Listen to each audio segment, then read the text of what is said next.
Hello everyone, this is Jitendra and welcome to JK Online Classes. In this video, we are going to discuss the seventh chapter, that is heat transfer in nature. It is the seventh chapter from the class 7 science book. तो जो भी बच्चे class 7 के हैं वो video के अंत तक जरूर बने रहना बच्चों, क्योंकि इसमें जितने भी इंपॉर्टेंट टर्म्स हैं, टॉपिक्स है, उसको आसान शब्दों में एक्सप्लेन किया जाएगा और पूरे चैप्टर को वर्ड बाय वर्ड हिंदी में आपको एक्सप्लेन किया जाएगा ताकि आपको किसी तरीके का कोई परेशानी ना आए। ओके, तो इस वीडियो को अपने दोस्तों के साथ भी जरूर शेयर कर देना ताकि उनको भी पढ़ाई में हेल्प मिल सके। ओके, और इसके अलावा जेके ऑनलाइन क्लासेस से अगर आप ऑनलाइन ट्यूशन पढ़ना चाहते हैं तो आप वेबसाइट के माध्यम से या फिर फोन नंबर के माध्यम से संपर्क कर सकते हैं, but all the services are paid. Okay, इसके लिए पैसा देना पड़ जाएगा आपको। इसके अलावा अगर आपको कुछ पूछना भी है तो आप वेबसाइट पे जाकर के आप कमेंट कर सकते हो। That service is free. Okay, तो जेके ऑनलाइन क्लासेस जो है यूट्यूब पे, फेसबुक पे, इंस्टाग्राम प्रोफाइल भी है, व्हाट्सएप चैनल भी है, गूगल बिजनेस प्रोफाइल भी है, क्वारा पे भी है। आप सभी जगह से लाइक, फॉलो, सब्सक्राइब जरूर करें ताकि लेटेस्ट अपडेट से अपडेटेड रहे, या फिर आप मुझे ट्विटर पे भी फॉलो कर सकते हो। ओके, और ये तो पीडीएफ से मैं आपको पढ़ाऊंगा यहाँ पे। अगर आप इस बुक को डाउनलोड पढ़ना चाहते हो, बुक को अगर आप खरीदना चाहते हो, ठीक है, इसका हार्ड कॉपी आप खरीदना चाहते हो तो उसका भी लिंक आपको डिस्क्रिप्शन में मिल जाएगा, जहां से आप इसको परचेज कर सकते हैं और आप बुक को अपने घर पे मंगा सकते हैं। ऑलराइट, तो जो चैप्टर हम लोग पढ़ने जा रहे हैं वो chapter 7 heat transfer in nature. ठीक है, तो जिनको आता है उनके लिए रिवीजन और जिनको नहीं आता उनके लिए शुरुआत। हम लोग चैप्टर को शुरुआत करते हैं अब कि Pema and her brother Paldan reside in Gangtok. Pema और उसके भाई है पाल्डन, जो कि गैंगटॉक में रहते हैं। तो गैंगटॉक सिक्किम की राजधानी है। ठीक है, तो इस जीके के पर्पज से भी क्वेश्चन बनते हैं। तो गैंगटॉक क्या है? सिक्किम की राजधानी है। तो वहां पे रह रहे हैं पेमा और उसका भाई Paldan. On a cold winter evening, एक ठंडी शाम के समय में, they are sitting around a fire place, वो एक फायर प्लेस के पास बैठे हुए हैं। Paldan shares his experiences of visiting Kerala during the winter vacation. Paldan जो है, पेमा का भाई जो है, वो अपने एक्सपीरियंस अनुभव से को शेयर कर रहा है जब वो विंटर वेकेशन के समय में केरला घूमने गया था उस समय का। He says that compare to Gangtok, winter in Kerala is comparatively warm and humid. ठीक, तो गैंगटॉक की तुलना में केरला का जो सर्दी का मौसम था वहां पे बहुत ज्यादा गर्म था और उमस भरा था। ठीक है, तो जहाँ पे गैंगटॉक जो है उतना गर्म और उमस भरा नहीं था, तो वहीं केरला में जो था, केरला में सर्दी के मौसम में भी गर्मी और उमस बना हुआ था।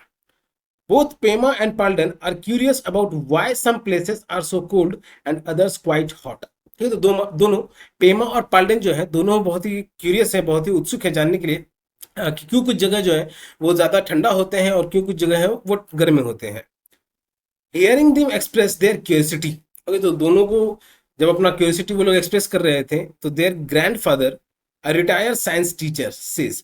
ठीक, तो इन दोनों की जिज्ञासा को जब वो लोग सुन रहे थे, उनके दादाजी ने जब सुना, जो कि एक विज्ञान के, साइंस के टीचर रह चुके थे, उनके रिटायर हो चुके थे, तो उन्होंने कहा Kerala is closer to the equatorial equator than Sikkim. Kerala जो है वो इक्वेटर के बहुत नजदीक है सिक्किम की तुलना में।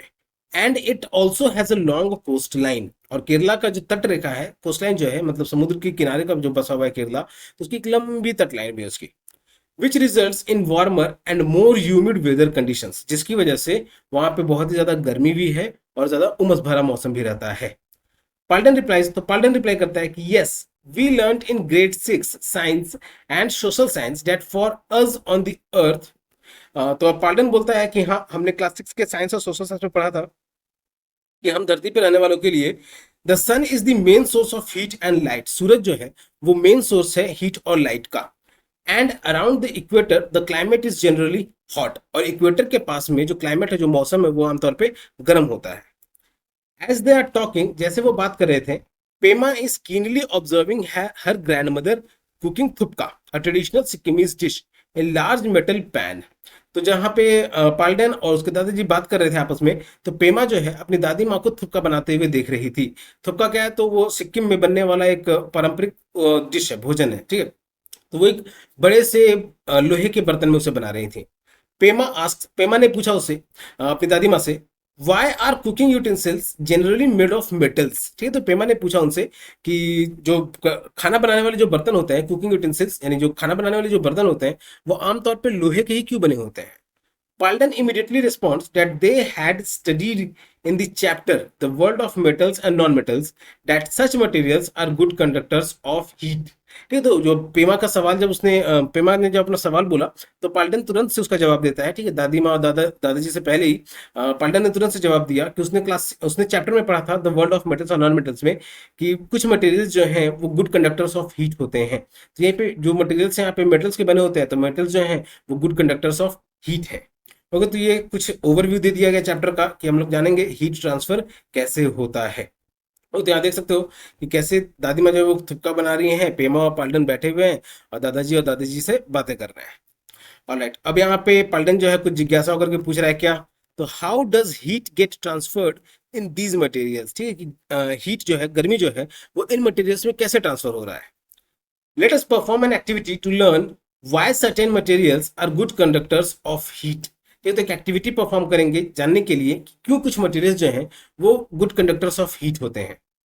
ओके, तो अब कंडक्शन ऑफ हीट, हम लोग पहला टॉपिक जो पढ़ने जा रहे हैं वो है कंडक्शन ऑफ हीट, और एक्टिविटी से शुरुआत होगा यहाँ पे। तो लेट अस एक्सपेरिमेंट, एक्सपेरिमेंट में क्या है यहाँ पे, और बच्चों हाँ, हर एक्सपेरिमेंट में यहाँ पे खास करके वो क्वेश्चन यहाँ पे दिया हुआ रहेगा कि हर एक्सपेरिमेंट को अपने बड़े के अंडर में उसको परफॉर्म करना है।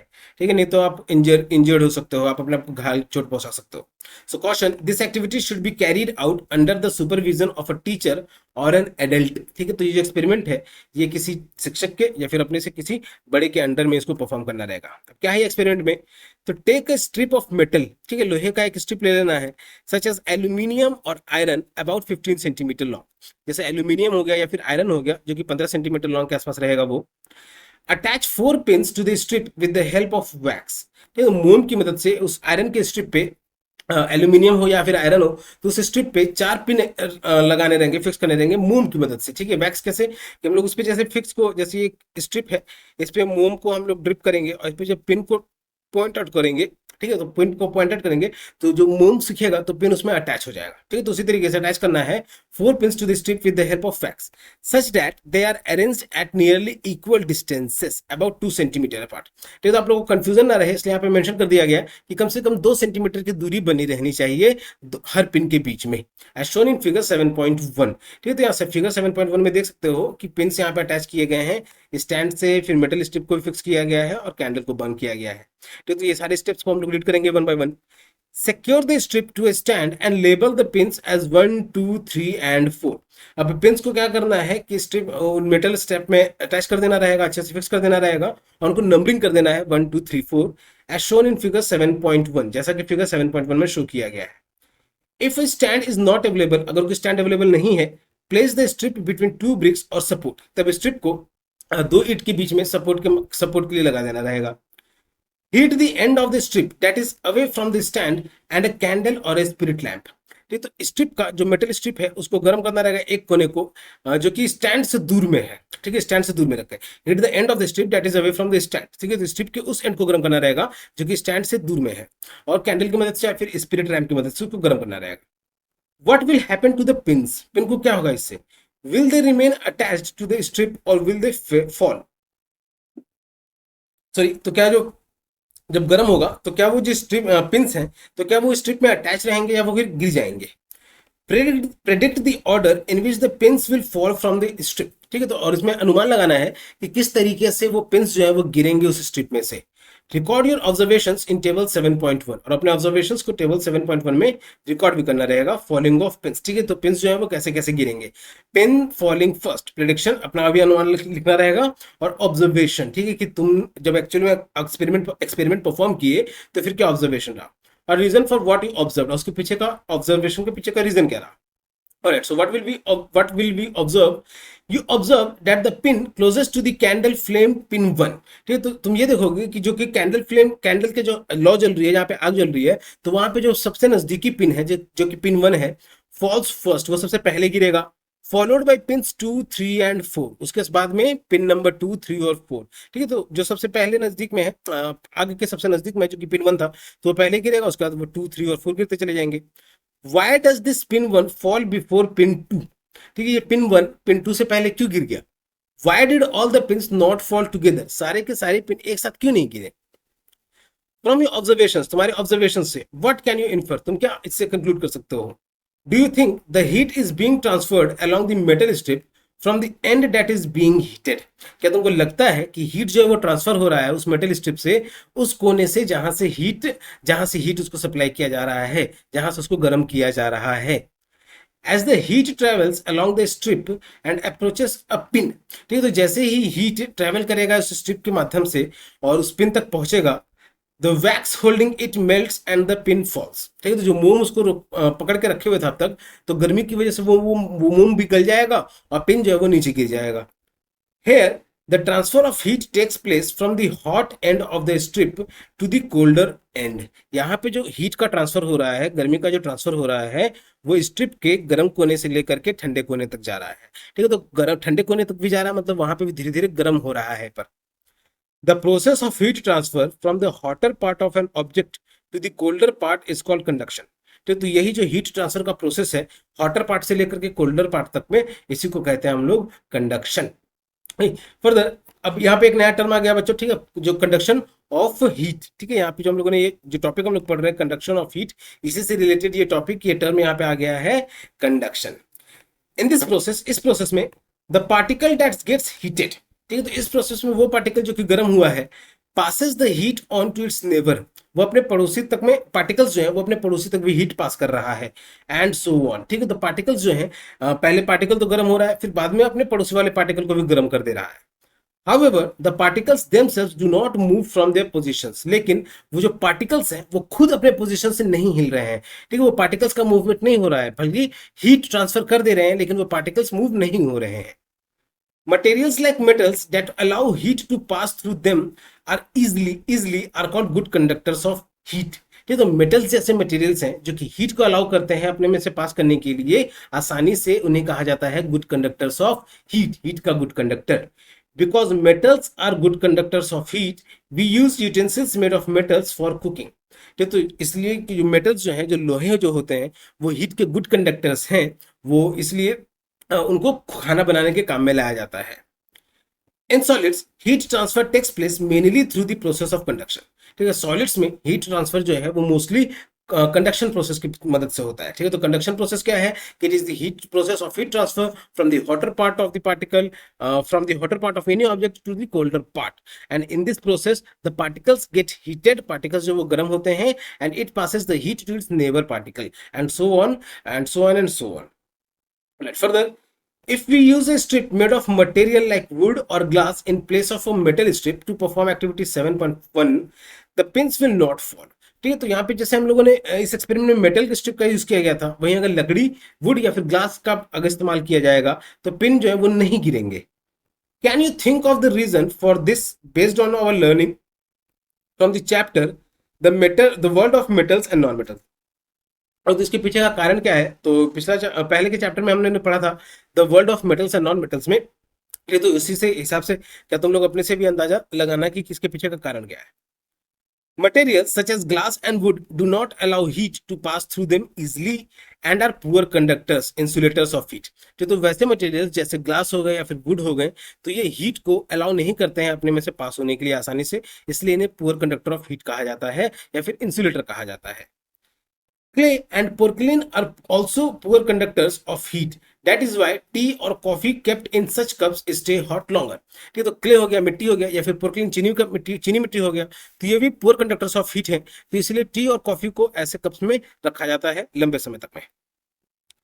List some materials around you and classify them as good or poor conductors of heat in table 7.2. तो यहाँ पे टेबल 7.2 बनाया हुआ है बच्चों, तो इसमें गुड और पुअर कंडक्टर्स ऑफ हीट के जो मटेरियल्स हैं, तो वैसे मटेरियल्स को इसमें लिखना रहेगा। ठीक है, जैसे स्टील हो गया, वुड हो गया, फिर ग्लास हो गया, रबर हो गया, इस तरह की मटेरियल्स को यहाँ पे मेंशन करके उसको गुड कंडक्टर ऑफ हीट है या फिर पुअर कंडक्टर ऑफ हीट है वो इस टेबल में लिखना रहेगा।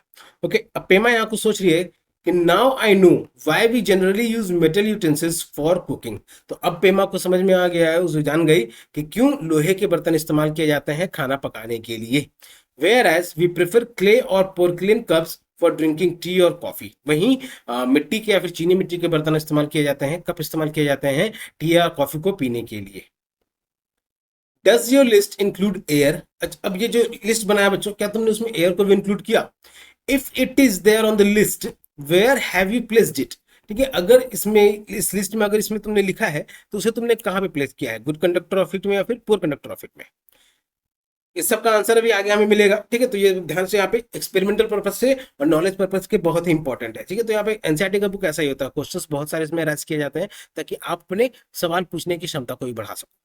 Right, further you must have experience that during winters, तुमने अनुभव किया होगा कि सर्दियों के समय में we prefer wearing woollen clothes to keep ourselves warm. ठीक है, तो सर्दियों के समय में क्या है कि हम लोग ऊनी कपड़ा पहनना ज्यादा पसंद करते हैं ताकि अपने आप को गर्म रख सके।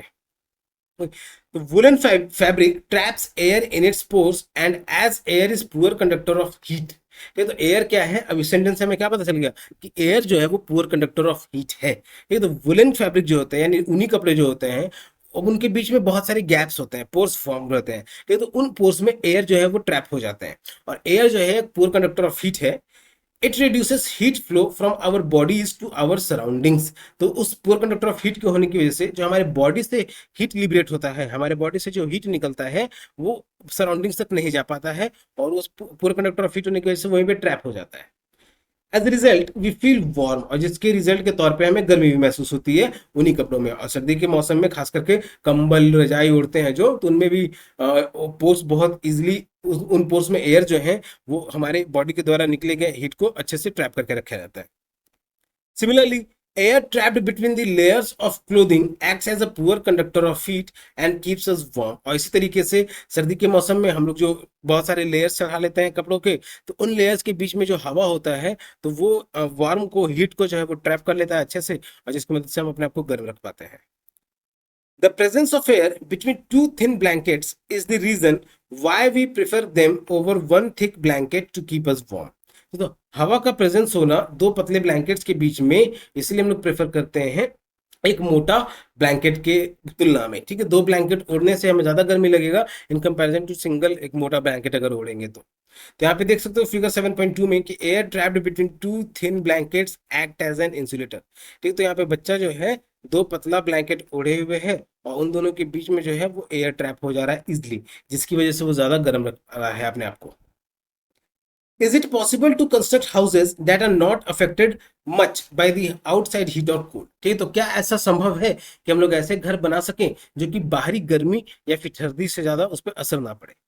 Houses constructed in places with a very hot or cold climate often use the concept of heat transfer to keep them cool or warm। तो जो कि ऐसे जगह पे घर बने हुए होते हैं जहाँ पे बहुत ज़्यादा गर्मी है या बहुत ज़्यादा ठंडी वाला क्लाइमेट है, तो ये इसी तरीके का हीट ट्रांसफर के कंसेप्ट को यूज़ करते हैं ताकि वो अपने घरों को ठंडा या फिर गर्म रख सके। ओके, तो अब फैसिनेटिंग फैक्ट पे आते हैं हम लोग। यहाँ पे कुछ रोचक तथ्य वाली बातें हैं, इसको जान ले क्या है। तो the upper regions of the Himalaya such as the Mori block of Uttarkashi in Uttarakhand. ठीक है, तो upper regions of Himalayas, Himalayas के ऊपर वाली रीजन जो है, जैसे उत्तराखंड के उत्तरकाशी में मोरी ब्लॉक है, तो वहां पे experience an extremely cold climate change and heavy snowfall during winters. अब वहां पे क्या है कि बहुत ही ज्यादा ठंडा हो जाता है, ये बहुत ज्यादा ठंडा हो जाता है और वहां पे स्नोफॉल भी जो है ठंडी के मौसम में बहुत ज्यादा होता है। Houses here are often built to stay warm during winters. अब यहाँ के घर जो बनाए जाते हैं इस तरीके से बनाए जाते हैं कि वो सर्दियों के मौसम में भी गर्म रह सके। with walls made of two wooden layers filled with cow dung and mud between them। Okay, तो यहाँ पे घरों को दीवार जो बनते होते हैं वो दो लकड़ी के लेयर्स के बीच में रखे जाते हैं और उन दोनों लेयर्स के बीच में काउ डंग नहीं तो मिट्टी भर दी जाती है। As wood and mud are poor conductors of heat. ठीक है, तो वुड क्या हो गया, लकड़ी जो हो गया, सॉरी, और जो मड है, मिट्टी जो है, वो हीट के पुअर कंडक्टर्स हैं। They prevent heat loss and help in keeping the houses warm. इससे क्या कि हीट लॉस वो रोकते हैं और घर को गर्म बनाए रखने में मदद करते हैं। Further there are houses with outer walls that are constructed using hollow bricks that keep them warm in winters and cool in summers। ठीक है, तो ऐसे घर भी हैं बाहरी दीवार में जिस बने होते हैं with outer walls that are constructed using hollow bricks। ठीक है, तो ऐसे भी घर हैं जिनकी बाहरी दीवारें जो हैं वो खोखली ईंटों से बनी हुई हैं जो कि उनको गर्म रखते हैं, गर्म रखते हैं सर्दी में और ठंडे के मौसम में। ठीक है, सॉरी, गर्म रखते हैं सर्दियों में और ठंडा रखते हैं गर्मियों में। This happens because the air that gets trapped in the hollow bricks is a poor conductor of heat। और ऐसा इसलिए हो रहा है क्योंकि जो हवा उन हॉलो ब्रिक्स में जो खोखली ईंटों में फंसे हुए हैं वो पुअर कंडक्टर ऑफ हीट है। अब पुअर कंडक्टर ऑफ हीट होने की वजह से हीट ट्रांसफर इजिली उनके बीच में नहीं हो पा रहा है। Pema draws Palden's attention to the rising smoke from the burning firewood around which they are sitting. नहीं तो पेमा जो है पाल्डन का अटेंशन, उसका ध्यान जो है उस उठते हुए धुएं की ओर खींचती है जो कि उन मिट्टी की चिमनी से निकल रहा है जहां पे वो लोग बैठे हुए हैं। अब पेमा उस चिमनी को देख करके क्या सोच रही है कि why is the smoke going up, कि जो धुआं है ये ऊपर क्यों जा रहा है। तो अब इसी सवाल का जवाब हम लोग अगले टॉपिक में पढ़ेंगे जिसका नाम है convection. Okay, so the topic which we are going to read now is convection. To understand why smoke rises, ठीक है, तो ये समझने के लिए कि क्यों धुआं ऊपर बढ़ता है, let us perform an activity. हम लोग एक एक्टिविटी को परफॉर्म करेंगे। एक्टिविटी 7.2 लेट अस इन्वेस्टिगेट, ठीक है, तो इस एक्टिविटी को हम लोग इन्वेस्टिगेट भी करेंगे। क्या है इसमें, take two identical paper cups, ठीक है, दो एक जैसे दिखने वाले पेपर कप्स को लेंगे, hang them using threads of equal length in an inverted position on the two ends of a wooden stick as shown in figure 7.3a, ठीक है, और इनको लटका देना रहेगा एक लकड़ी के डंडे, एक लकड़ी के स्टिक की मदद से, जैसे यहाँ पे लगाया गया। ठीक है, तो धागे से बांध करके कप को उल्टा करके लटका देना रहेगा और दोनों बराबरी तरीके से लटके हुए रहे, ऐसा करना रहेगा। Further now adjust the positions of the cups so that the stick is horizontal. अब कप्स के पोजीशन इस तरीके से रखना है कि स्टिक जो वो हॉरिजॉन्टल रहे, पूरा बराबर रहे, ठीक है, कोई ऊपर नीचे ना रहे।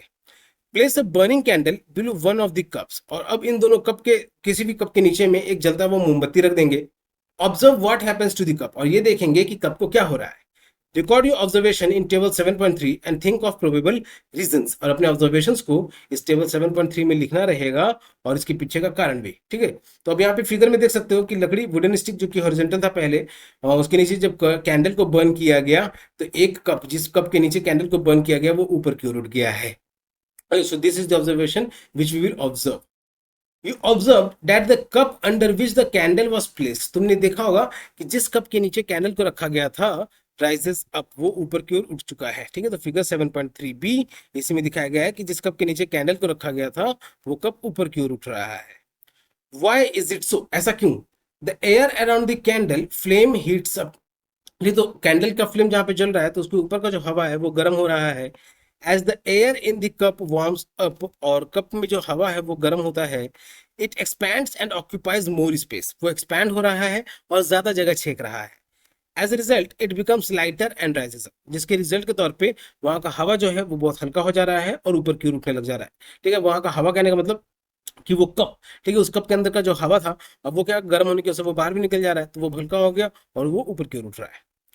You can experience the expansion of air on heating it by placing a partially inflated balloon in the sun. तो ये हवा का एक्सपेंशन जो है तुम और एक्सपीरियंस कर सकते हो एक हल्का फूला हुआ बलून को धूप में रख करके। ठीक है, तो ये फिगर 7.4 में यहाँ पे क्या, an inflated balloon in this sun, एक फूला हुआ, हल्का फूला हुआ, ठीक है, पूरा भी नहीं, हल्का फूला हुआ बलून को धूप में रखा गया है। After the air in the balloon gets heated, ठीक है, तो जैसे ही बलून में जो हवा है वो गर्म होगा, it expands and the balloon becomes larger, वो फैलेगा और बलून जो है वो बड़ा होता चल जाएगा। You must have observed that when an incense stick, अगरबत्ती इज बर्न्ड, ठीक है, तो तुमने ये भी देखा होगा कि जब एक कोई अगरबत्ती जलता है, स्मोक राइजेस अप, ठीक है, तो धुआं ऊपर उठता है। Smoke is a mixture of hot gases and tiny solid particles, smoke जो है वो हॉट गैसेस और टाइनी सॉलिड पार्टिकल्स का मिक्सचर है। That are released when something burns, जो कि रिलीज होता है जब कोई भी चीज जलती है।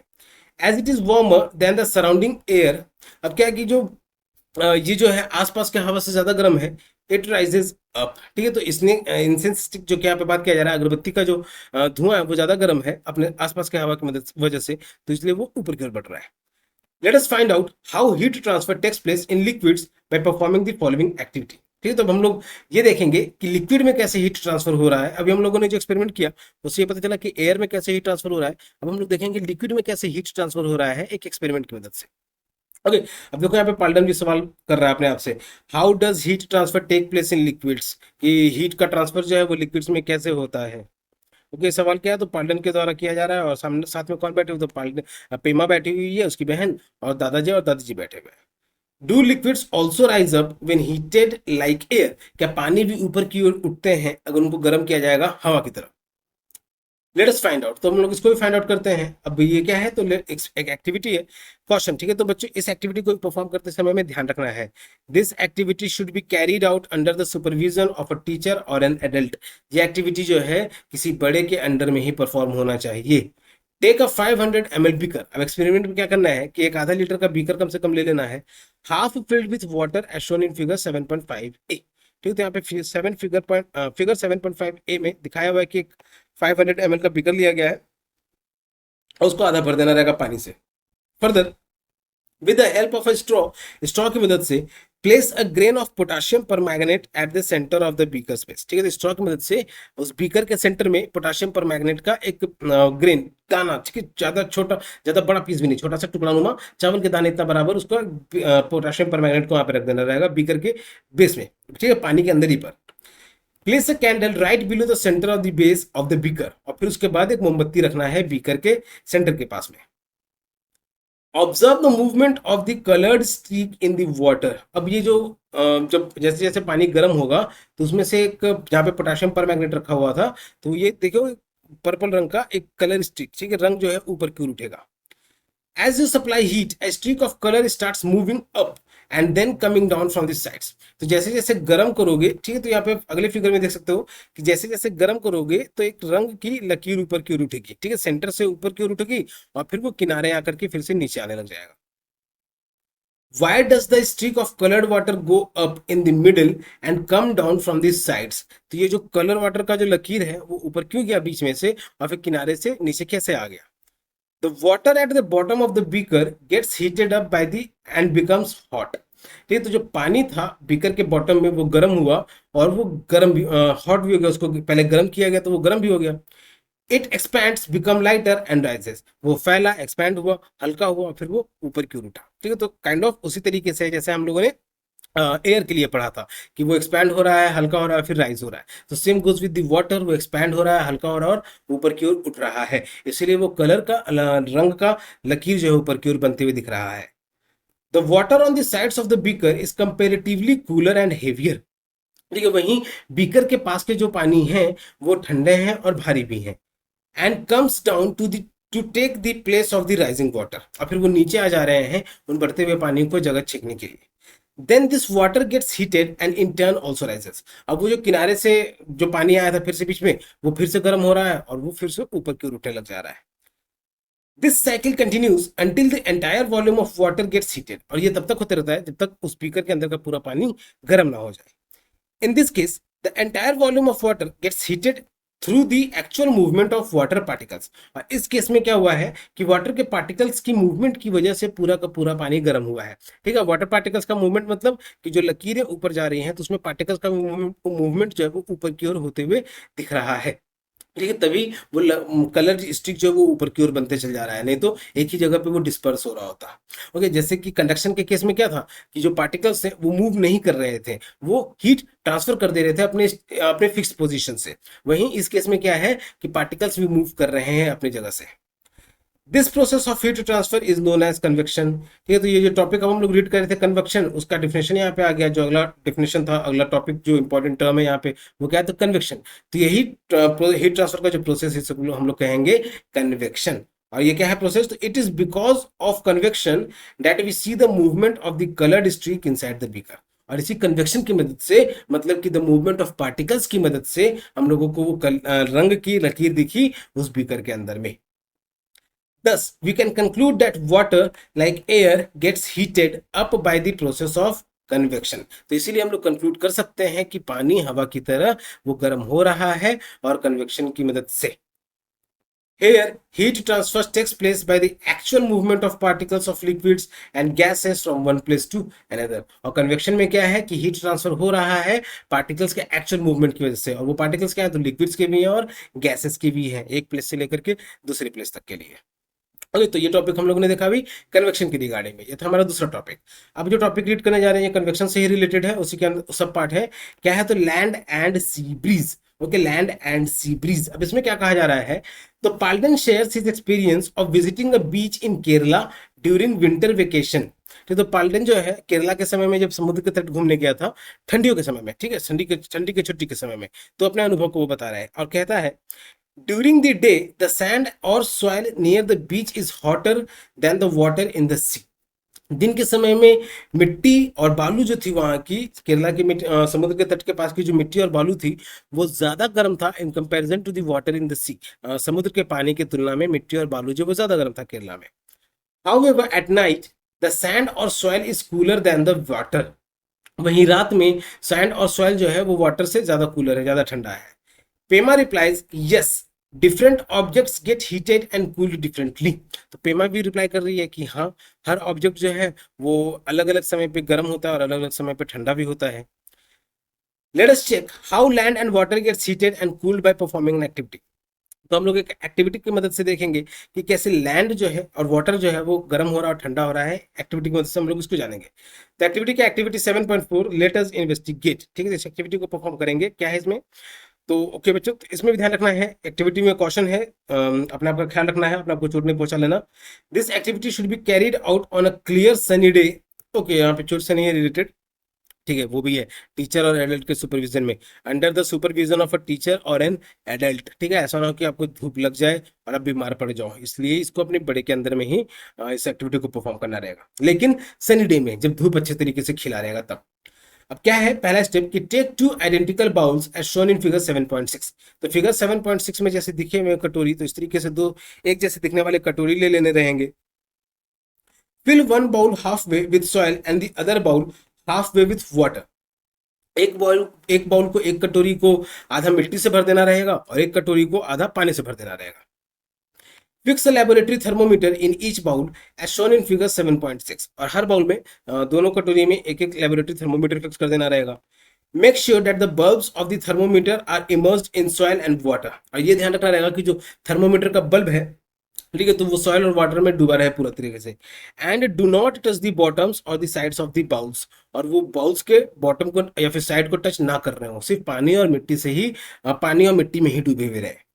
Place the setup in sunlight. ठीक है, तो यहाँ पे देख रहे हो measurement of temperature of soil and water. मिट्टी और पानी का टेम्परेचर को मेजर किया जाएगा और इस सेटअप को फिर धूप में रख देना रहेगा इन sunlight. Measure the temperature of soil and water every 5 minutes and record the data in table 7.4। तो हर 5 मिनट पे इनके टेम्परेचर को रीड करना रहेगा और यहाँ पे जो टेबल दिया हुआ है बच्चों, अपने किताब में ये एक्सपेरिमेंट परफॉर्म करते हुए इसको लिख सकते हो। ठीक है, तो ये टेबल दिया हुआ है, इसमें ऑब्जर्वेशन को, टेम्परेचर को लिखते भी रहना रहेगा। Temperature of soil and water when heated. ठीक है, इसकी सॉइल और वाटर का टेम्परेचर जब उन्हें गर्म किया गया, तो पहले कितना था, फिर 5 मिनट बाद कितना हुआ, 10 मिनट बाद कितना हुआ, 15 मिनट बाद कितना हुआ और 20 मिनट बाद कितना हुआ। हर 5 मिनट पे इसका रिकॉर्ड जो है वो करते रहना रहेगा। Further study the rise in temperature of soil in water, soil and water. ठीक है, तो किस तरीके से टेम्परेचर राइज भी हुआ है इस मिट्टी और पानी में, वो भी स्टडी करना रहेगा। Did the temperature rise by the same amount for both the soil and the water at the same time? क्या दोनों में, मिट्टी में और फिर पानी में जो टेम्परेचर राइज हुआ है, क्या सेम अमाउंट में राइज हुआ है, जो कि मिट्टी और पानी में के टेम्परेचर जो राइज हुआ है। If not which one got heated faster. और अगर नहीं तो दोनों में से कौन सबसे ज्यादा तेजी से गर्म हुआ है। How much was the rise in temperature of the soil and the water in 20 minutes. देखिए कितना टेम्परेचर राइज हुआ सॉइल में और वाटर में हर 20 मिनट के दौरान में। ठीक है, किसमें सबसे ज्यादा हुआ और कितना हुआ, तो इस तरीके से ऑब्जर्वेशन को रिकॉर्ड करना रहेगा। After 20 minutes, you will find that the temperature of the soil rises more than that of the water। ठीक है, तो 20 मिनट बाद तुमको ये भी देखने को मिलेगा कि मिट्टी का टेम्परेचर जो है वो पानी की तुलना में ज्यादा है। This indicates that the soil heats up faster than water. ऐसे ये पता चलता है कि मिट्टी जो है वो पानी की तुलना में ज्यादा जल्दी गर्म हुआ है। Does the soil also cool faster than water. तो सॉइल जो है क्या वो पानी की तुलना में ज्यादा जल्दी ठंडा भी होगा। After letting the soil and water get heated, तो जब वो दोनों गर्म हो जाए, bring the setup indoors and let it cool for 20 minutes. ठीक है, तो उस सेटअप को फिर अंदर ले आना, घर के अंदर ले आना और उसे ठंडा होने देना 20 मिनट के लिए इस बार। You will observe that the soil cools faster than water. और तब तुम ये भी ऑब्जर्व करोगे कि जो मिट्टी है वो वाटर की तुलना में ज्यादा जल्दी ठंडा भी हो रहा है। Just as its gets heated faster, जैसे कि वो तेजी से गर्म भी हुआ था। People living in coastal areas experience an interesting phenomena caused by the heating and cooling of land and water at different rates। नहीं तो वो लोग जो कि कोस्टल एरिया में रह रहे हैं उनको इंटरेस्टिंग फेनोमेना ये देखने को मिलता है, हीटिंग और कूलिंग ऑफ लैंड, जमीन और पानी का जो ये हीटिंग और कूलिंग हो रहा है अलग अलग रेट्स पे। ठीक है, कि हीट जो है लैंड जो है वो ज़्यादा गर्म हो जा रहा है इन कंपैरिजन टू वाटर, और कभी कभार क्या है कि वाटर ज़्यादा गर्म रहता है in comparison to land. As the land gets heated faster than water during the day, ठीक है, तो दिन के समय में जमीन जो है वो पानी की तुलना में ज्यादा जल्दी गर्म होता है। It causes warm air above the land to rise, तो इसकी वजह से क्या है कि मिट्टी के ऊपर में जो हवा है वो भी गर्म हो जा रही है और वो ऊपर की ओर उठती है। This causes this causes cooler air to move from the sea towards the land. अब इससे क्या है, इसकी वजह से क्या है कि जो समुद्र के पास की जो ठंडी हवा है वो लैंड की तरफ बहने लग जाती है। This movement of cooler air from the sea to the land is called sea breeze, और यही ठंडी हवा का बहाव को जो कि सी से लैंड की ओर आ रही है तो इसी को कहा जाता है सी ब्रीज। ये फिगर 7.1 में देख सकते हो कि कैसे जमीन के जो वार्म एयर है वो ऊपर की ओर जा रहा है और सी का जो कूलर एयर है वो लैंड की ओर आ रहा है, तो इसी को फिर कहा जाता है sea breeze. Hence, in hot places, sea breeze relieves people from the heat. तो इसीलिए गर्म जगह पे सी ब्रीज जो है यानी समुद्र से जो समुद्र का जो हवा है वो लोगों को गर्मी से राहत दिलाती है। That is why windows of the houses in coastal areas are placed facing the sea. Sorry, तो इसीलिए जो समुद्र के पास के बने हुए घर होते हैं उनकी खिड़कियां जो होती हैं वो समुद्र की तरफ खुलने वाली होती हैं ताकि दिन के समय में ठंडी हवा आ सके। Further, at night the process reverses, और रात के समय में ये जो प्रोसेस हम लोगों ने अभी देखा पढ़ा जाना, तो ये क्या हो जाएगा, उल्टा हो जाता है। ठीक है, उल्टा कहने का मतलब कि वार्म एयर जो कि पहले ऊपर जा रहा था अब वो नीचे की ओर आने लग जाता है, लैंड की ओर। ठीक है, और कूल एयर जो कि पहले समुद्र की तरफ से आ रहा था अब वो लैंड की तरफ से समुद्र की ओर बहने लग जाता है। In the absence of sunlight, sunlight के एब्सेंस में land cools down faster than the water in the sea. ठीक है, तो रात के समय में जब सूरज नहीं होता है तो जमीन ज्यादा तेजी से ठंडा होता है वाटर की तुलना में जो कि समुद्र में प्रेजेंट है। As a result the air above the sea is warmer and rises up. ठीक है, तो समुद्र के ऊपर का जो हवा है वो ज्यादा गर्म हो जाता है और ऊपर उठ जाता है।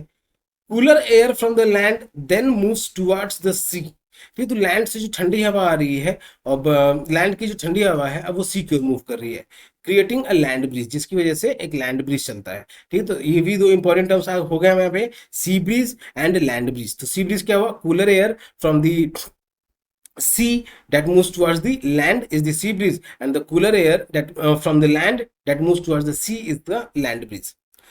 Thus, people living near the seashore experience that the direction of the wind reverses in the day and night. तो इसीलिए समुद्र तट के पास जो लोग रहते हैं उनको ये अनुभव आसानी से देखने को मिल जाता है कि हवा जो है उनका डायरेक्शन चेंज हो जा रहा है दिन में और रात में।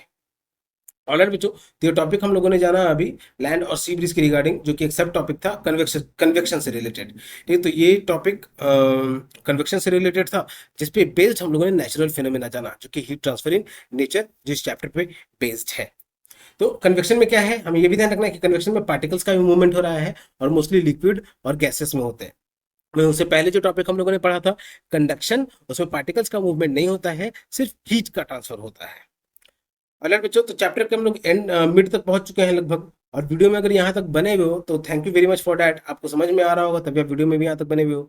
और वीडियो को अगर अभी तक आपने लाइक नहीं किया है तो लाइक जरूर कर देना, और फिर से आपसे अपील करूंगा कि अपने दोस्तों के साथ भी इसे जरूर शेयर कर देना, क्योंकि ये वीडियो बहुत ही यूजफुल है और उनको भी पढ़ाई में हेल्प मिलेगा।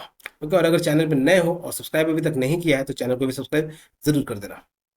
Alright, the topic which we are going to read now is radiation. अब जो टॉपिक हम लोग रीड करेंगे वो क्या है, तो रेडिएशन। ठीक है, it is also one of the process of heat transfer जो कि कंडक्शन और कन्वेक्शन से अलग है। तो रेडिएशन क्या है, ओके उससे पहले पेमा यहाँ कुछ सोच रही है, I wonder how heat from the fire reaches us.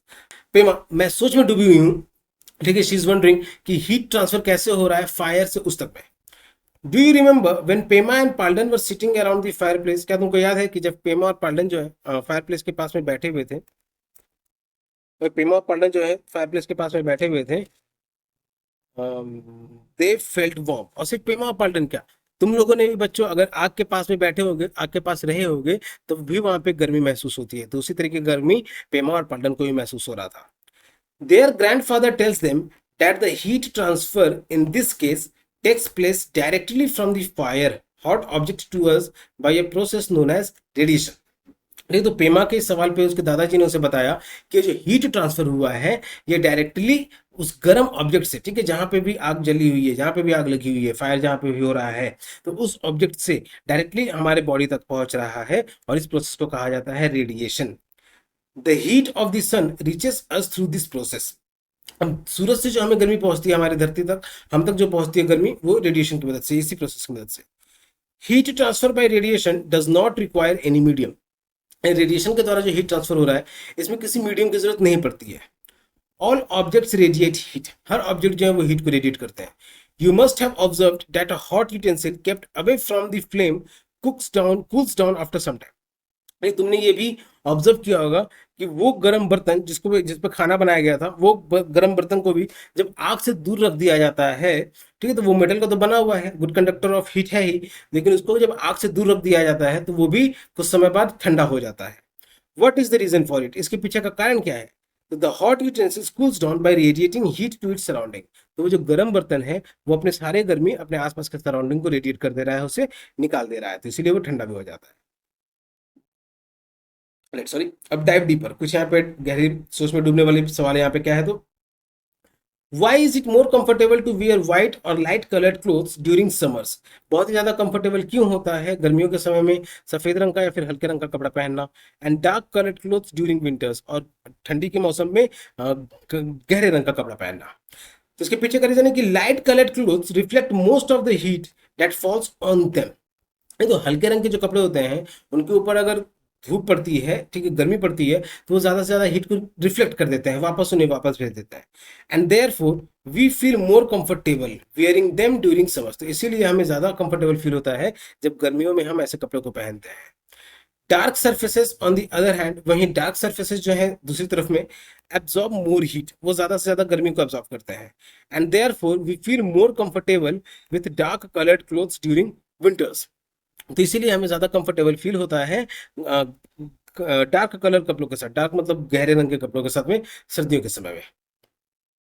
Further, there are many examples in our daily life where we can observe conduction, convection and radiation happening together. हमारे डेली लाइफ में ऐसे बहुत सारे एग्जांपल्स हैं जो कि हम लोग जैसे कंडक्शन, कन्वेक्शन और रेडिएशन जो है साथ में होते हुए देख सकते हैं। Consider the case of water being heated up as shown in figure 7.8। तो एक एग्जांपल यहाँ पे लेते हैं हम लोग, जिसमें पानी गर्म किया जा रहा है, फिगर 7.8 में। Let us identify the various ways in which the pan and the water get heated up as well as the warmth we feel around the flame and the hot pan. ये तो एक let us identify the various ways, बहुत सारे तरीकों को हम लोग यहाँ पे पहचानेंगे, जिसमें पैन और पानी जो है वो गर्म हो रहा है, और उसी के आसपास की गर्मी को हम लोग महसूस भी कर रहे हैं। Heat is transferred from the flame to the utensil. Heat जो है वो आग से बर्तन तक पहुंचा पहले बाय कंडक्शन। अब ये हीट जो है, बर्तन जो गर्म हुआ, वो कंडक्शन की मदद से, क्योंकि उसके पार्टिकल्स तो अपनी जगह पे हैं ही, लेकिन सिर्फ हीट का ट्रांसफर हुआ है। सब्सिक्वेंटली साथ में ही water in the utensil gets heated up by the convection, और साथ में जैसे ही बर्तन गर्म होता है, कुछ समय बाद पानी भी गर्म होना शुरू हो जाता है, ठीक है, कन्वेक्शन की मदद से। वो प्रोसेस क्या कहलाया? कन्वेक्शन की मदद से। The warmth that we feel around the flame and the hot utensil is due to the radiation। वहीं वो गर्मी जो हमें महसूस हो रही है, जो कि आग से निकल रही है, गर्म बर्तन से निकल रही है और खौलते हुए पानी से निकल रही है, तो वो रेडिएशन की वजह से। लेट अस रैप अप, ठीक है। तो अब कंडक्शन, कन्वेक्शन, रेडिएशन, ये तीन प्रोसेस ऑफ हीट के प्रोसेस ऑफ हीटिंग का हम लोग जाना। अब इसी को एक ब्रीफ में देखेंगे। From the activities, examples and discussion so far, अभी तक हम लोगों ने जो एक्टिविटी किया, जो भी एग्जाम्पल लिए और जो भी डिस्कशन किया हम लोगों ने, we find that there are 3 processes by which heat gets transferred. हम लोगों ने जाना कि यहाँ पे 3 प्रोसेस हैं जिसकी मदद से हीट जो है वो ट्रांसफर हो रहा है। These are conduction, convection and radiation. ये कंडक्शन हुए, कन्वेक्शन हुए और रेडिएशन हुए। In conduction, heating takes place when one particle receives heat, transfers heat to the next particle in contact and so on. तो conduction में heating होता है जब एक पार्टिकल जो है उसे गर्मी मिलती है, ठीक है, फिर ये हीट जो है नेक्स्ट पार्टिकल जो उसके कॉन्टैक्ट में नेक्स्ट पार्टिकल है उसको ट्रांसफर करता है, और इसी तरीके से किएगा कंडक्शन की रिगार्डिंग में। The particles themselves do not move away from their positions. Particles जो है वो खुद अपनी जगह से नहीं मूव कर रहे हैं। वहीं in convection, heat transfer takes place by the actual movement of the particles. वहीं कन्वेक्शन में हीट ट्रांसफर जो है वो हो रहा है by the actual movement of particles, यानी उसमें कन्वेक्शन के केस में पार्टिकल्स का भी एक्शन मूवमेंट हो रहा है, पार्टिकल्स भी अपने जगह को छोड़ करके दूसरी जगह पे मूव कर रहे हैं, तब उनके साथ हीट भी ट्रांसफर हो जा रहा है, तब उनके साथ हीट भी मूव कर रहा है। Note that in conduction and convection, ये ध्यान रखना है कंडक्शन और कन्वेक्शन में, a medium must be present whose particles help in the transfer of heat. ठीक है, तो कंडक्शन और कन्वेक्शन दोनों केस में एक मीडियम होना जरूरी है जो कि ट्रांसफर ऑफ हीट होने में मदद करेगा। In the case of radiation, वहीं रेडिएशन के केस में heat travels from one place to another and no material medium is required for its transfer. वहीं रेडिएशन के केस में हीट ट्रांसफर जो है एक जगह से दूसरी जगह पे हो रहा है और किसी भी मीडियम मटेरियल की जरूरत नहीं है हीट ट्रांसफर होने के लिए। तो ये क्या था, एक रैपअप था जिसमें हम लोगों ने कंडक्शन को, कन्वेक्शन को और रेडिएशन को समझा। ऑलराइट, अब फर्दर एक फैसिनेटिंग फैक्ट्स है यहाँ पे, कुछ रोचक तथ्य है। क्या है तो, in the upper reaches of the Himalayan region, ठीक है, हिमालय पहाड़ी के क्षेत्र के ऊपर वाले रीजन में, sorry, a traditional room heater locally known as bukhari is used to keep rooms warm during winters. एक पारंपरिक रूम को गर्म करने वाला हीटर, ठीक है, ये हिमालय के क्षेत्रों में, पहाड़ी वाले क्षेत्रों में इसे बनाया जाता है, जिसे बुखारी कहा जाता है। तो इसे रूम में रखा जाता है ताकि गर्मी सर्दियों के समय में रूम जो है वो, कमरा जो है वो गर्म रह सके। It consist of an iron stove in which would और चारकोल इज बर्न्ड। इसके अंदर एक लोहे का स्टोव होता है, ये जो बुखारी है ये एक लोहे का स्टोव होता है जिसके अंदर लकड़ी को नहीं तो चारकोल को जलाया जाता है। चारकोल के कोयला हो गया। ठीक है, further a long pipe attach to the upper part of the heater serves as a chimney. वहीं पे एक लंबी सी पाइप लगी होती है जो कि अपर पार्ट ऑफ द हीटर के अपर पार्ट में लगा होता है। ये चिमनी की तरह काम करता है। चिमनी यानी जिसमें से धुआं बाहर निकल सके। वेंटिंग आउट द स्मोक, ठीक है, तो चिमनी का काम क्या है कि धुआं को बाहर निकालना। तो इस तरीके से ये बुखारी के जो धुआं निकलता है वो चिमनी की मदद से बाहर चला जाता है। Additionally the bukhari can be used for cooking as cooking, ठीक है, साथ में बुखारी जो है रूम को गर्म करने के साथ साथ ये खाना बनाने के काम भी आ जाता है। As its flat top provides a platform for placing utensils, जैसे कि इसका ऊपर का जो सतह है फ्लैट है तो ये एक प्लेटफॉर्म प्रोवाइड करा देता है जहां पे बर्तन को रखा जा सकता है। All the three processes of heat transfer are involved when this device is used for cooking and warming up the room. अब इस डिवाइस के यूज जब इस्तेमाल होता है, ठीक है, खाना बनाने के लिए या फिर कमरा को गर्म करने के लिए भी, तो इसमें भी हीट ट्रांसफर का तीनों प्रोसेस देखने को मिल जाता है। वो तीनों प्रोसेस कौन कौन से हैं तो कंडक्शन, कन्वेक्शन और रेडिएशन। ठीक है, जैसे कि यहाँ पे हम लोगों ने कंडक्शन, कन्वेक्शन और radiation, heating water in a pan के माध्यम से जाना, तो वहीं बुखारी जो कि हिमालयन के अपर रीजन में इस्तेमाल किया जाता है। ठीक है, तो इसमें भी कंडक्शन, कन्वेक्शन और रेडिएशन को हम लोग ऑब्जर्व कर सकते हैं, जान सकते हैं। You have learn in grade 6 science text book curiosity, ठीक है, तो क्लास 6 के क्यूरियोसिटी साइंस बुक में तुमने पढ़ा है बच्चों, that the sun is the main source of heat for the earth. Sun जो है, सूरज जो है वो अर्थ के लिए मेजर सोर्स ऑफ हीट है। ठीक है, वो एक जो है मुख्य सोर्स है हीट के लिए, गर्म के लिए। You have seen your parents drying wet clothes on the clothes line at home. तुमने अपने पेरेंट्स को गीले कपड़ों को सुखाते हुए भी देखा है घर पे, रस्सी पे। Wet clothes dry faster on a sunny day since the heat from the sun makes the evaporation of water faster. ठीक है, अब ये गीले कपड़े हैं वो धूप के समय में ज्यादा तेजी से सूखते हैं क्योंकि सन से जो हीट आ रही है वो पानी का इवापोरेशन जो है वो ज्यादा तेजी से होता है गर्मी के समय में, तो इसलिए गीले कपड़े ज्यादा जल्दी सूख जाते हैं गर्मी के समय में। Thus, heat from the sun plays an important role in the evaporation of water. इसीलिए सूरज से जो गर्मी आ रही है वो एक इंपॉर्टेंट रोल प्ले करता है वाटर के इवापोरेशन में।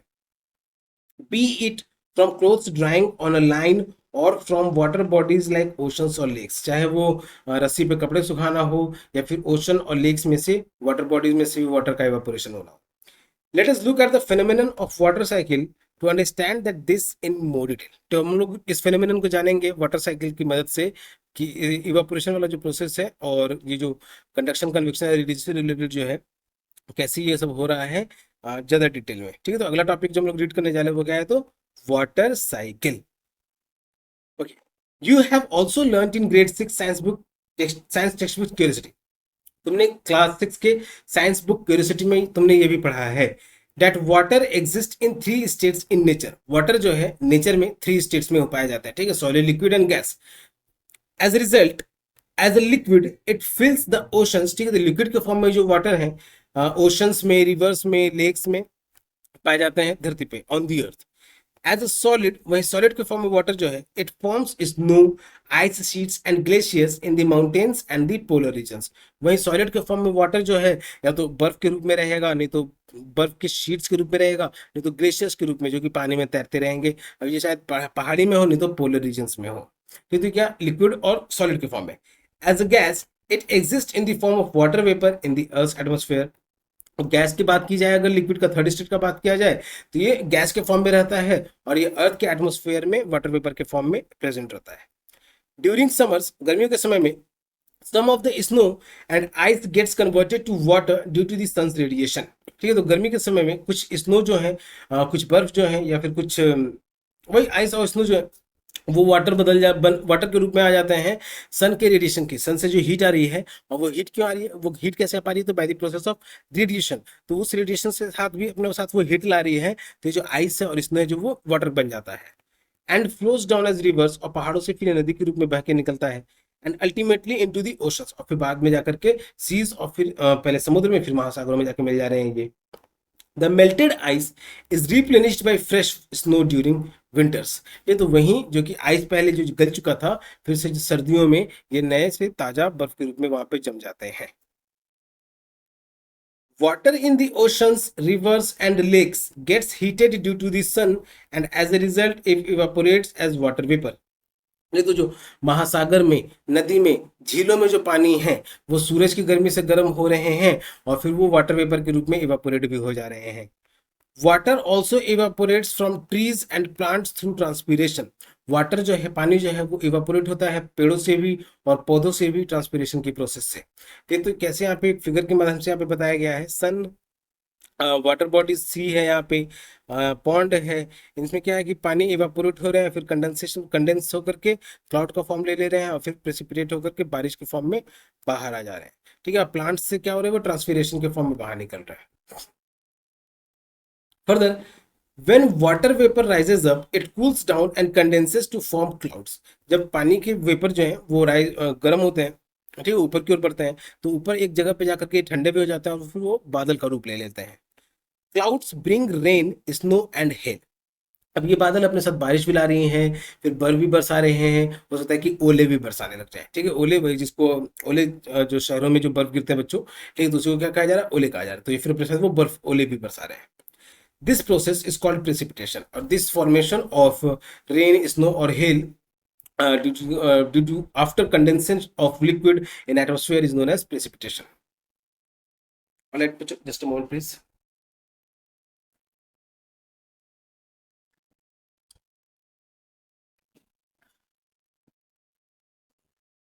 पानी पी के मजा आता है। All right, further. The continuous movement of water, या पानी का जो लगातार मूवमेंट हो रहा है, upward as water vapor and downward through precipitation। ठीक है, ऊपर की ओर जाना वाटर वेपर के फॉर्म में और नीचे वापस आना प्रेसिपिटेशन के रूप में। Passing through soils, rocks and plants are finally returning to water bodies is called water cycle. तो ये जो लगातार मूवमेंट हो रहा है पानी का, पहले ऊपर की ओर जाना वेपर के रूप में, फिर नीचे आना प्रेसिपिटेशन के रूप में, फिर सॉइल्स, रॉक्स और प्लांट्स के थ्रू नीचे भी चले जाना पानी में, और वापस आकर के वाटर बॉडीज में मिल जाना, तो ये कहलाता है हमारा water cycle. 10. The water cycle helps in redistributing and replenishing water in rivers, lakes and oceans। तो इसीलिए वाटर साइकिल जो है मदद करता है पानी को फिर से रिवर्स, लेक्स और ओशंस में रीडिस्ट्रीब्यूट करने में। It also serves to conserve the total amount of water on the earth. और वाटर साइकिल की मदद से हमारी धरती पे जितने भी पानी मौजूद है तो उसमें भी ये बहुत ही मददगार होता है। Rain water that falls on the surface of the earth flows into ponds, lakes, rivers and oceans to seeps into the ground, और seeps into the ground। ठीक है, तो जो कि बारिश के रूप में पानी आ रही है हमारी धरती पे, वो तालाबों में, झीलों में, नदियों में और फिर महासागर में भी जाके मिलती है, और साथ ही हमारी धरती के नीचे भी जा रही है। ऑलराइट, तो हम लोग एक साइंटिस्ट के बारे में यहाँ पे जानेंगे। क्या क्या नाम है उनका, तो वराहमिहिर। तो साइंटिस्ट क्या थे, वराहमिहिर वॉज एन एस्ट्रोनॉमर, ये एक एस्ट्रोनॉमर थे, and mathematician of the 6th century CE इन उज्जैनी। ठीक है, तो ये 6th century CE के समय में उज्जैनी में, जो कि अभी के समय में उज्जैन है मध्य प्रदेश में, तो वहां के वो मैथमेटिशियन थे वराहमिहिर। इन हिज वर्क बृहत संहिता, ये तो इनके किताब लिखा गया था Brihat Samhita. He gave methods for predicting seasonal rainfall, तो इन्होंने उसमें उपाय बताए थे कि मौसमी बरसात जो किस समय किस मौसम में बरसात होने की अंदाजा लगाया जा सकता था। His predictions of seasonal rainfalls were based on factors, इन्होंने जो भी प्रिडिक्शंस किए थे वो कुछ फैक्टर्स पे थे, कुछ कारणों पे थे। क्या क्या? सच एस क्लाउड फॉर्मेशन, जैसे बादलों का बनना, विंड पैटर्न्स, हवा किस ओर से चल रही है, कैसे चल रही है, पोजीशन ऑफ स्टार्स, तारों की जगह से, पोजीशन से लेकर के, and the moon and other natural phenomenon, और भी इस तरीके से कई नेचुरल फिनोमिनन पे बेस इन्होंने अंदाजा लगाना शुरू कर दिया था कि कब बारिश हो सकती है या फिर कब बारिश नहीं हो सकती है। तो ये एक साइंटिस्ट थे वराहमिहिर, जो कि 6th सेंचुरी बीसी सीई के समय में थे। लेकिन उज्जैनी, जो कि अभी के समय में उज्जैन है मध्य प्रदेश में। You may have seen people drawing water from wells और हैंडपंप्स, तुम लोगों ने बच्चों तुमने लोगों को देखा होगा कि वो पानी निकालते हुए लोगों को कुएं में से या फिर हैंडपंप में से भी। This is the water that has seeped into the ground, ये वो पानी है जो कि जमीन के अंदर से निकाला जा रहा है, जो कि जमीन के अंदर में था। ये let us understand how water seeps through the surface of the earth by performing an activity. तो हम लोग एक एक्टिविटी की मदद से जानेंगे कि कैसे पानी जो है वो अर्थ के सरफेस के अंदर चला जा रहा है। अब यहाँ पे पेमा जो है वो सवाल उठा रही है, हाउ डज वाटर सीप through the surface of the अर्थ, कि पानी जो है वो जमीन के अंदर कैसे चली जा रही है। All right, so let us read the activity now. Seepage of water beneath the earth, कि पानी का मिट्टी के अंदर, धरती के अंदर जाना। तो एक्टिविटी की मदद से let us investigate. Take 3 transparent use plastic bottles of 1 litre capacity. ठीक, तो 3 ट्रांसपेरेंट 1 लीटर का बॉटल लेना रहेगा, जो कि 1 लीटर वाला हो, प्लास्टिक बॉटल हो और ट्रांसपेरेंट रहे। Cut them in the middle and make a small hole in the cap of each bottle, उन तीनों बॉटल्स को बीच से काट देना रहेगा और उनके कैप में एक छोटा सा छेद कर देना रहेगा। Keep them inverted and put some clay in one bottle, उनको फिर उल्टा करके कुछ मिट्टी डाल देना रहेगा। सैंड इन द सेकंड, दूसरे वाले में, अच्छा क्ले, ठीक है, मिट्टी डाल देना रहेगा, दूसरे वाले में बालू डालना रहेगा। And gravel in the third as shown in figure 7.10। ठीक है, तो एक वाले में मिट्टी, दूसरे वाले में बालू और तीसरे वाले में कंकड़। ठीक है, तीनों में अंतर है बाबू। ठीक है बच्चों, तीनों में अंतर है। ठीक है, मिट्टी, कंकड़ और बालू में अंतर है। तो इस तरीके से तीनों बॉटल के कट करके जो रखोगे और उसके कैप में जो छेद किए रहोगे, तो उन तीनों बॉटल्स में सैंड, क्ले एंड ग्रेवल डालना रहेगा। Place 3 identical beakers below each bottle, और हर बॉटल के नीचे एक जैसे बीकर लगा देने रहेंगे। फिर add 200 ml of water to each bottle, और तीनों बॉटल में अब 200 ml पानी भरना रहेगा। Predict the amount of water flowing out of each bottle, पहले तो प्रिडिक्ट करना रहेगा कि कितना पानी जो है 200 ml पानी जो डाला है तुमने, तो उसमें से कितना पानी जो है वो हर बॉटल में से निकलेगा। Further collect the water that flows through each bottle for 10 minutes, हर पानी को कलेक्ट कर लेना रहेगा, जो कि 10 मिनट में कितना पानी उन तीनों बॉटल्स में से निकला है। Compare the amount of water that comes through each bottle, और फिर हर बॉटल से कितना पानी बाहर निकला है वो भी कंपेयर करना रहेगा। ठीक, तो बॉटल 1 क्ले वाला जो बॉटल था, बॉटल 2 सैंड वाला और बॉटल 3 ग्रेवल वाला, किस बॉटल से कितना पानी निकला वो भी कंपेयर करके लिखना रहेगा। Further do your findings match with your predictions, क्या तुमने जो फाइंड आउट किया क्या वो तुम्हारे प्रिडिक्शन से मैच कर रहा है। You may have observe that water seeps fastest through gravel, और तुमने बच्चों ये यहाँ पे तो ऑब्जर्व कर लिया होगा कि पानी जो है वो सबसे ज्यादा तेजी से निकला है कंकड़ के बीच में से, in comparison to other 2 material that is soil and clay. ये तो जिसमें कंकड़ था उसमें से पानी जो है ज्यादा तेजी से निकला है। स्लोवर थ्रू सैंड, उसके बाद फिर सैंड में से कम धीरे से निकला है। एंड स्लोवेस्ट थ्रू क्ले, जहां पे ग्रेवल्स में से फास्टेस्ट निकला है, वही सैंड में से स्लोवर निकला और क्ले में से स्लोवेस्ट, सबसे धीरे से निकला है। Why is it so? ऐसा क्यों? The spaces between gravel particles are wider when compared to those in sand and clay. ये कंकड़ के बीच के जो स्पेसेस हैं वो ज्यादा हैं जब उन्हें सैंड और क्ले से तुलना किया जाएगा। Hence, water can seep through the gravel more easily.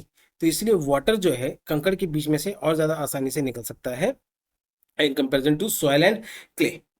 In this way, इस तरीके से water seeps beneath the surface of the अर्थ। ठीक है, तो इस तरीके से ही पानी जो है हमारे अर्थ के सरफेस के अंदर भी पहुंच जाती है। This process of surface water seeping through the soil and rocks is called infiltration, और ये जो प्रोसेस होता है सरफेस वाटर का सीप होते हुए थ्रू सॉइल्स एंड रॉक। मिट्टी, बालू और चट्टानों के बीच में से धरती के अंदर तक पहुंच जाना, इसे कहा जाता है फिल्ट्रेशन। ठीक है, the process of surface water seeping. ठीक है, पासिंग, सीपिंग को हम लोग पासिंग भी कर सकते हैं। Passing through soils and rocks to the surface, beneath the surface of the earth is called infiltration. Water can infiltrate more readily if the spaces between soil and rock particles are wider. ये water जो है वो और ज्यादा तेजी से infiltrate होगा अगर सॉइल और रॉक के पार्टिकल्स के बीच में जो स्पेस है वो ज्यादा वाइड है और ओपन है और इंटरकनेक्टेड रहे तब। ओके, तो यहाँ पे फिगर 7.1 में देख सकते हो, पहले वाले में ओपन स्पेसेस ज्यादा हैं because they are the gravels, they are the gravel particles.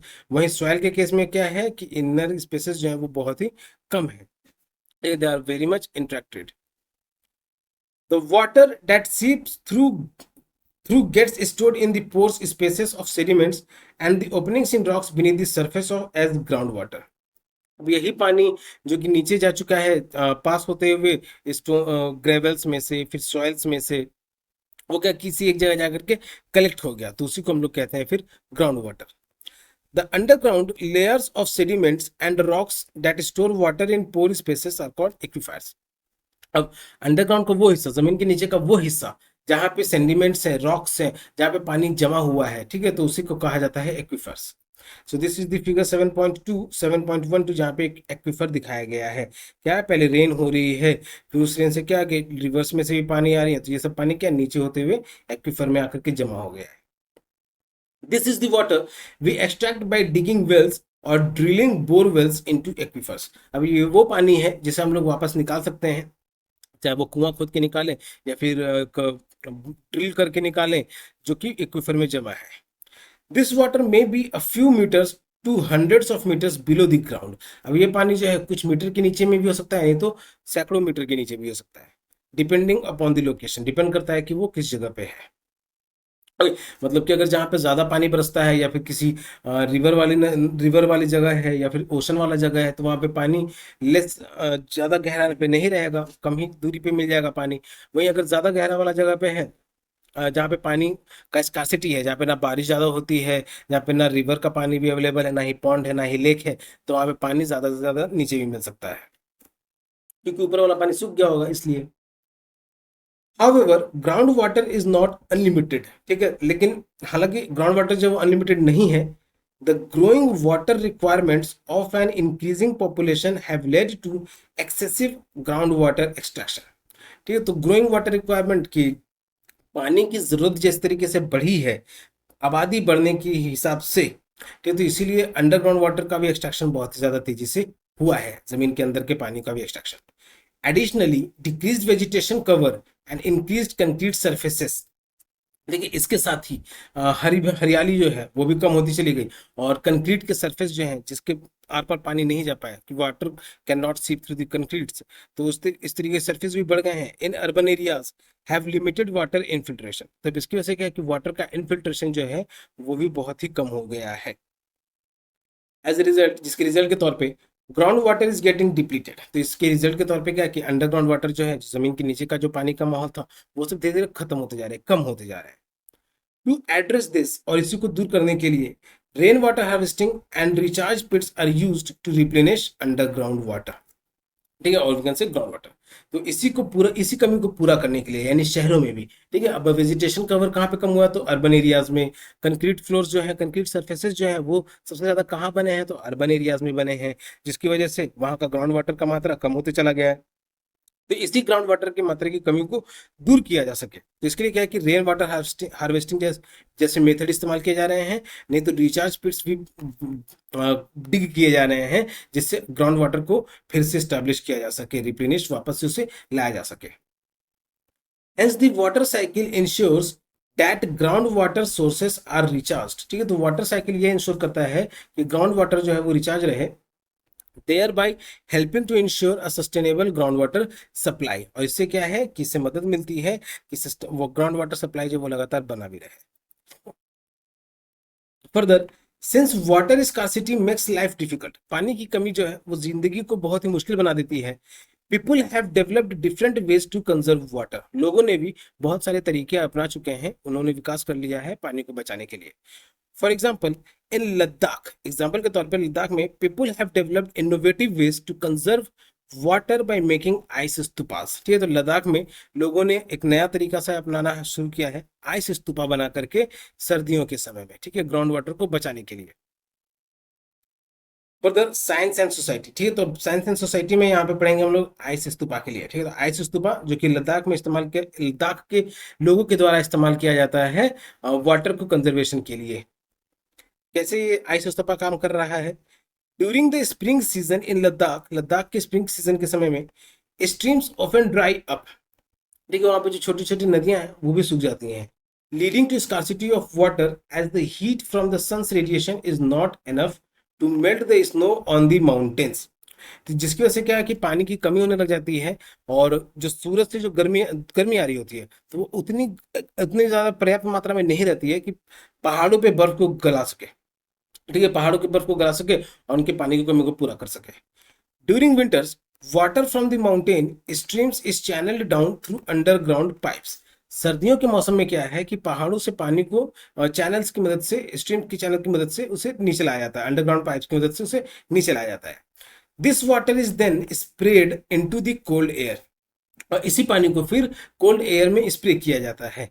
As it falls it freezes due to extremely low temperature, और जैसे ही ये स्ट्रीम के रूप में, झरने के रूप में, फव्वारे के रूप में बाहर निकलता है ये पानी, तब ये ठंडा भी हो जाता है, और ये जम करके आसपास का टेम्परेचर ठंडा होने की वजह से वो जब नीचे करता है तो वो जम भी जाता है।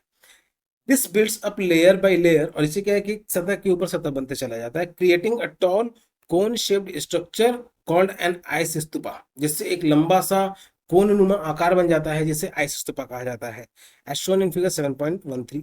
ठीक है, तो यहाँ पे देख सकते हो कि विंटर्स के समय में क्या है कि सूरज जो है ब्राइटली खुला हुआ रहता है, और सर्दियों के समय में क्या है कि धूप उतना एनफ नहीं रहता है। ठीक है, तो वही सर्दियों के समय में क्या, गर्मियों के समय में, सर्दियों के समय में क्या है कि ऊपर से जो बर्फ जो है, पानी जो है उसे अंडर ग्राउंड वाटर पाइप की मदद से नीचे लाया जा रहा है, और उसे स्प्रे किया जा रहा है, फिर वो बर्फ के रूप में नीचे आकर के जम जा रहा है।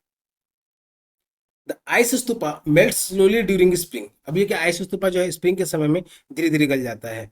ऊपर वाला क्या है, ऊपर वाला उतना नहीं गल पाता है, ठीक है, ऊपर ही इवेपोरेट हो जाता है। ठीक है, तो नीचे की, अब यहाँ पे आइस स्तूपा है तो यहाँ पे क्या, ये जब निकलता है गर्मी के समय में, स्प्रिंग के समय में, providing water for farming and other needs through out the summer, जो कि उन्हें खेती में भी मदद करती है और पूरी गर्मियों में भी उनकी जरूरत की चीजों को पूरा करने में मदद करती है। Right, in a nutshell. ठीक है बच्चों, तो ये this is the end of the chapter. अब इस चैप्टर में हम लोगों ने क्या क्या पढ़ा उसको हम लोग यहाँ पे देख लेते हैं एक बार। There are three ways in which heat is transferred from one place to another. यहाँ पे तीन तरीके हैं हीट ट्रांसफर को लेकर के, कि हीट जो है एक जगह से दूसरी जगह ट्रांसफर होता है। तो these are the conduction, convection and radiation. ये जो थ्री वेज है वो है कंडक्शन, कन्वेक्शन और radiation. Second, the process of heat transfer from the hotter part of an object to a colder part is called conduction. ठीक है, किसी भी ऑब्जेक्ट के हॉटर पार्ट से लेकर के उसके दूसरे को, उसके कोल्डर पार्ट तक पहुंचने के हीट ट्रांसफर के प्रोसेस को हम लोग कहते हैं conduction. In this process particles do not move from their position. इस प्रोसेस में पार्टिकल्स का मूवमेंट नहीं होता उनके पोजिशन से। Materials that allow heat to pass through them easily are called good conductors of heat. वो मटेरियल्स जो कि हीट को अपने में से इजिली अलाउ करते हैं पास होने के लिए, इन्हें गुड कंडक्टर्स ऑफ हीट कहा जाता है। Materials that do not allow heat to pass through them easily, वो मटेरियल्स जो कि इन्हें इजिली अलाउ नहीं करते इनको पास होने के लिए, तो उन्हें पुअर कंडक्टर्स ऑफ हीट कहा जाता है, are called poor conductors of heat. In solids heat is mainly transferred through the process of conduction. Solids में हीट जो है वो मेनली ट्रांसफर होता है कंडक्शन के प्रोसेस की मदद से। इन लिक्विड्स एंड गैसेस, वहीं लिक्विड्स और गैसेस में heat is transferred by the process of convection. Heat जो है वो ट्रांसफर होता है कन्वेक्शन के प्रोसेस की मदद से। Further, in convection heat transfer takes place by the actual movement of particles. Convection में हीट का जो ट्रांसफर होता है वो एक्चुअल मूवमेंट ऑफ पार्टिकल्स की वजह से होता है। ठीक है, कंडक्शन के केस में क्या है, एक्चुअल मूवमेंट ऑफ पार्टिकल्स नहीं हो रहे हैं, वहीं कन्वेक्शन के केस में क्या है, तो एक्चुअल मूवमेंट ऑफ पार्टिकल्स देखने को मिलता है हमें। Land and sea breezes are examples of the process of convection. Land और सी ब्रीज क्या है, तो एक परफेक्ट एग्जांपल है कन्वेक्शन प्रोसेस का। Heat from the sea reaches the earth through radiation. तो जो सन से जो heat from the sun, sea नहीं, ठीक है बच्चों, सन, जो सन से जो हीट आ रही है वो अर्थ तक जो पहुंच रही है वो रेडिएशन के प्रोसेस की मदद से। All objects exchange heat with their surroundings through the process of radiation. Her object, धरती पे जितने भी ऑब्जेक्ट हैं, चीजें मौजूद हैं धरती पे, वो अपने सराउंडिंग से हीट का एक्सचेंज करती हैं रेडिएशन के प्रोसेस की मदद से। So process of conduction and convection require a medium for heat transfer.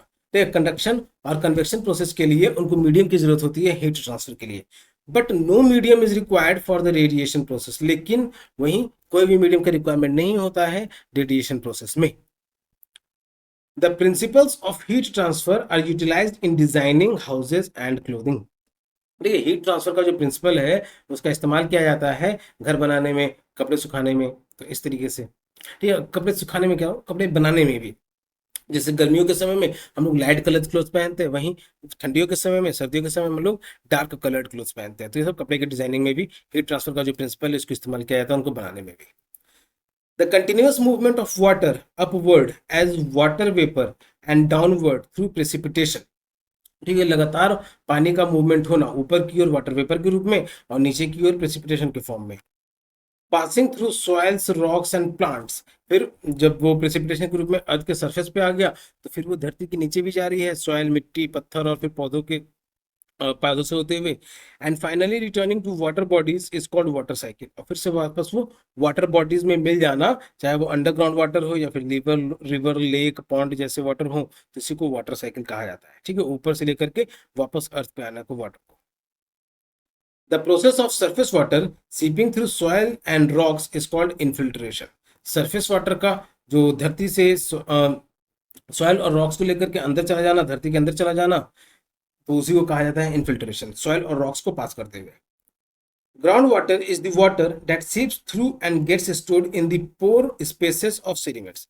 Ground water वो पानी है जो कि नीचे चले जाते हैं और एक खाली जगह पे जाकर के जमे हो जाते हैं जो कि सेडिमेंट से, and the openings in the rocks beneath the surface, जो कि अर्थ के सरफेस के नीचे की जो खाली जगह है वहां पे जाकर के जमा हो जाता है। The underground layers of sediments and rocks that store water in pore spaces are called aquifers. अब अंडरग्राउंड का वो सतह है जहाँ पे सेडिमेंट्स का वो सतह, मिट्टियों का वो सतह है, चट्टानों का वो सतह जहाँ पे पानी आकर के जमा हो जा रहा है। ठीक है, तो उन्हें एक्वीफर्स कहा जाता है। ऑलराइट, तो इसका हम लोग पहुंच गए क्वेश्चन आंसर पे, जिसे हम लोग क्वेश्चन आंसर के वीडियो में डिस्कस करेंगे। सो this is the end of the chapter बच्चों।